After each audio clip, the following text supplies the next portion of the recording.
Nobody ever screwed J. Cole's head off the Big Three. The reality is, there is no Big Three no more.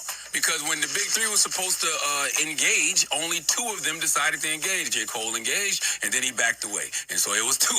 And then after the two, one reigned supreme, and we know who that was, Mr. Kendrick Lamar. Yeah, and like you said, J. Cole bowed out of that battle, right? You're an MC. You're supposed to be ready for any type of smoke. Now, that doesn't take away his pen. It doesn't take away his catalog. It doesn't take away his consistency. But when it came to that battle, when it came to see who was number one during that time, he bowed out. And that was his personal decision. And when he drops the fall off is probably going to be dope. We all know J. Cole can rap his ass off, and he can be your personal favorite. But when it comes to being number one, and that why y'all sitting here acting like people not acting like J. Cole is a part of that Big Three because of him bowing out of that battle? That is a thing. That is actually happening. No, he's still part of the Big Three. He's just not number one. I don't think there's no Big Three no more, period. As Kendrick said, there's no Big Three. It's just Big Me. Now, if you just want to be technical and say who have been the best of the last 15 years, yes, that is still the three. Absolutely. That's it. But there's a clear number one.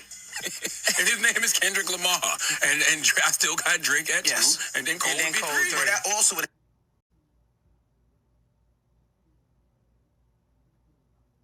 Jermaine Cole is going to drop the fall off February 6th. That's next month.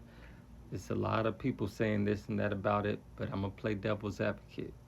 For the people like DJ Envy, they are highly anticipating this album because they know J. Cole ain't fall off. If you a real J. Cole fan, like, let's be real, we can go back to the warm-up, Forest Hill Drive, Cold World. That man got some hits on his hands. But there's people that just feel like he needs to prove that. And when he had his chance to prove that, to claim the throne and whatnot, shout outs to KOD, he didn't do that.